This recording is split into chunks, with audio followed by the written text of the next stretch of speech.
All right, it is the Pete Sousa Show on the Rogue Media Network, brought to you by Slovacics. We welcome in one of the newest members to the Rogue Media family. He's all things Big 12, too. I've been circling this dude for a long time. The host of the College Countdown podcast, Josh Neighbors. Josh, what's happening, brother? Pete, how are you, man? Good to talk to you. I mean, we got a lot to talk about, too. There is 9 teams. Right? 9 teams. We said we sound like the principal, Ed Rooney from Ferris Bueller's Day Off. 9 teams are eligible for the Big 12 championship game. Do you think this hurts the conference or does it help the conference? This parity and the absolute chaos. I don't think it's going to help or hurt until you get to the playoffs and you start playing teams from other leagues. Because the big thing is, if you go and you're one and done, it just kind of confirms the idea like the Big 12 was a wacky, fun league, but really not in the end that competitive or factoring into the championship picture. If you go and you send a team and you end up beating somebody in the first round or whatever it is, you know, that kind of, I mean, whatever weirdness and wackiness and however many losses you had, it says something about the league and how competitive it is. So I think that's the big thing to me is it kind of really just matters like from a TV standpoint, the excitement standpoint. It's fun now, and that's good. But really, you kind of make your hay, kind of make your reputation. I think now the 12-team playoffs, much like we talk about conferences, you know, at the end of the basketball season, right? I mean, it's like okay, we thought this league was super strong, and then hey, the Big Ten gets all of its, you know, all 8 of its teams bounced for the first weekend. Okay, it wasn't a really good league after all. So I think maybe that's going to be kind of the vibe, and I think that's also going to apply to other leagues, not just the Big 12. Okay, I love that you mentioned this almost like from a selection committee standpoint. You know, if you're at the table in the college football playoff selection room and you have a voice, I just butchered whatever it's called, but you get the idea, and you have a voice, what team would you most like to see represent the Big 12? Like, who has the best chance right now to advance down the line in the 12-team playoff? To win a playoff game, you think? Yeah, to win a playoff game and to really make some noise. It's going to be so matchup dependent. I mean, it's not BYU. Unfortunately, it's not. I mean, they've had such a great season, but you know, I kind of liken BYU to what TCU did a few years ago. But remember, in TCU's magical run, you had a bunch of guys in that team who are NFL players. Yeah, and from an offensive standpoint, BYU just does not have that. They don't have I mean, Red Clapson's good, but not great. Their run game has not been robust. Their defense is really strong, really good. And I mean, I think their longest touchdown drive in that blowout win over K-State was like 37 yards. So they're opportunistic as well, too. But they can only kind of go so far, and their luck did run out. And once again, they played Arizona State right down to the wire. They were about 4 or 5 yards away from, you know, winning that game. But and I had to say Arizona State too because that roster just doesn't feel totally complete. Although Kenny Dillingham has done a phenomenal job. Kansas State maybe just because the quarterback, right? Because you think Avery Johnson's a different kind of playmaker, but he's been so up and down. He's had some great games, some bad games, as well. So I think maybe he gives kind of the conference the best chance because of how dynamic of a player he is, but he has not played up really to that ability.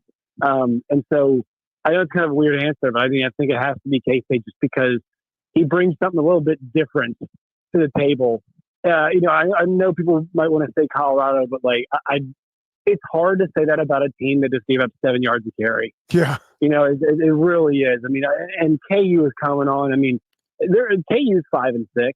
But you could make a pretty good argument. I think they're probably one of the best 25 teams in the country right now. I really do believe that. I mean, think about their losses being pretty close and whatnot, but they really handed Colorado's tails to them. And Colorado, I mean, the second half of that game, they just couldn't get the ball back because KU just absolutely hammered them. And so, you know, as fun as Travis Hunter is, as good as Shedeur Sanders has been, they can't run the ball very effectively, and they can't stop the run when it matters most. So I'm not going to lean towards a team like that. When you talk a little bit about Colorado and you talk about some of these teams that are flirting with a playoff appearance, there is conversation that no team from the Big 12 could make the college football playoff. I don't see that happening in reality. How realistic do you think that possibility is? I mean, they might luck out with that because I do think that should be a conversation. I mean, I really, I really, really do because Tulane, you look at Tulane's only two losses this year were Oklahoma and K-State, and they're pretty close. They're pretty close losses that they had. I mean, I know one of them obviously, being a Big 12 team, but they lost by 15, and the OU game was pretty close, and they also lost by 7. So they're 9-2. They're coming on. Army just got smashed, so I think they're in a little bit of a tough spot. And also, I think the people are going to be against Army just because Navy and Army as service academies went and played Notre Dame, and they both got lit up. And it's just something about the athletes at those schools. They're just not as good as the other athletes, at the other schools. So I think Tulane, has got a real shot. I mean, they're sitting right now. We look at the playoff rankings at number 19 and number 20, and Arizona State was right above them at 21. They get to win. Tulane's got a big chance this week against Memphis. Right, you figure that they'll probably end up playing Army in the championship game, and so if they can get 2 back-to-back convincing wins, they'll be in really good shape. But I mean, I think because the Big 12 champion is going to have to win back-to-back games, it's most likely going to be the Big 12 champion. But I don't think it should be out of the realm of possibility. I think it should be considered and talked about because I think top to bottom, yes, the Big 12 is better than the American, but I mean, like it's hard to argue that the best team in the Big 12 is much, much better than Tulane is. Well, let's take a bigger view now, like from about 30,000 feet. Who is the best team in college football right now, in your opinion? It's so funny because it's like Oregon's sitting there for us all to say Oregon, right? Yeah. And like nobody's like the Oregon Ducks, but I mean. It's funny. I actually think about Oregon last year when they played Washington the first time, and I thought Oregon should have. I came away from that game thinking to myself, I actually think Oregon's a better team. They played Washington on the road, great win for Washington, but I feel like Oregon's a better team. They played them again and they lost again. I was like, wow, I was really wrong about that.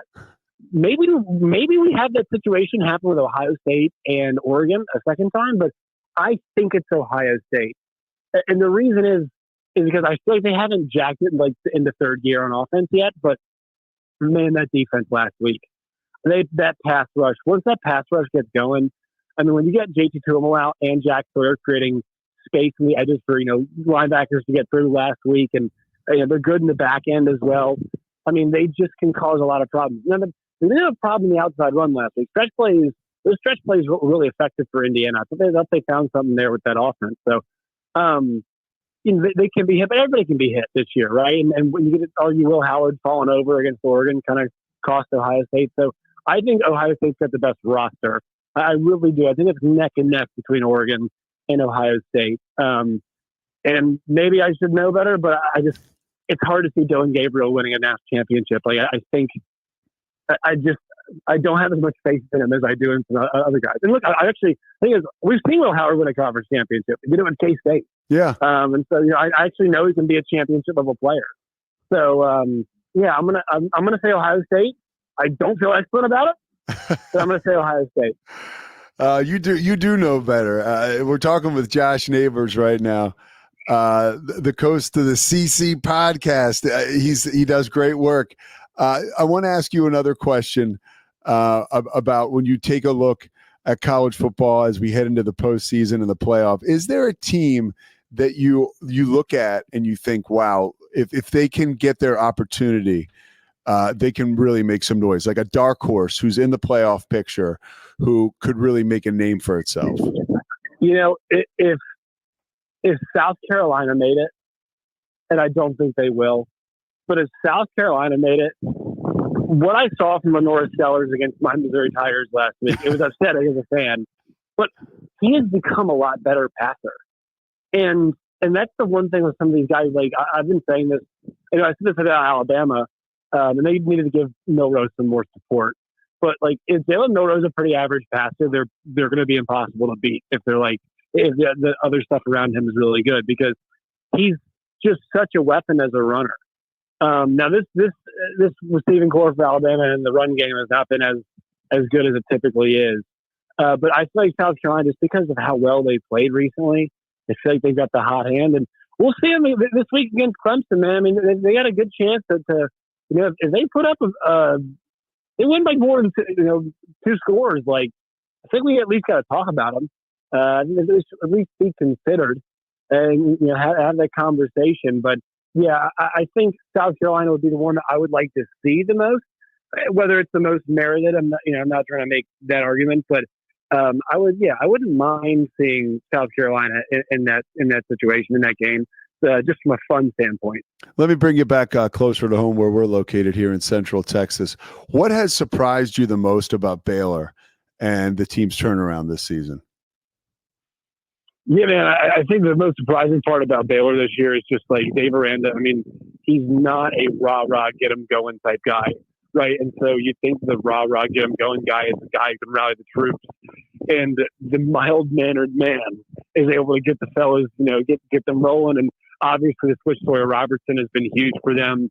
I mean, you think about at its core, like what worked at Baylor when they went to the Big 12 championship and won it. Their quarterback play was not stellar. I mean, their quarterback was the guy who lost the quarterback battle this year between BYU, between him and Jay Retzlaff, after being a conference championship, guy in the beginning. And then the other quarterback, Lake Shapen, is now at Mississippi State. It was defense. It was a running game. It was the zone concept that got them there. And they're kind of just using the talent they got on the roster. They're using the guys they've got to be effective, to make plays, and their defense isn't good enough. I think situationally they've just been really strong the back half of the season. And I want to stand up the personnel because I think the thing about Baylor is, they can probably get some pretty good personnel. We've seen them with really good personnel before. They've got some money at that program. They're in a very good spot recruiting-wise. They've got really nice facilities. And so I'd like to see the caliber of player across the board at Baylor step back up to where it was a couple of years ago because I think they're capable of that. All right, Josh Neighbors, again, the College Countdown with Josh Neighbors. That's the show. You can catch it on the Rogue Media Network. Josh, thanks so much, man. I appreciate all the insight you provide. And, I've been watching you work from afar. It's cool to finally talk to you. Anytime, Pete. You call me, I'm there, brother. All right, man. Take care, Josh. All right, have a good one. You too. All right, we'll step aside and come back and wrap things up. The Pete Sousa Show, powered by the Rogue Media Network, coming back next. It's the Pete Sousa Show. Sports.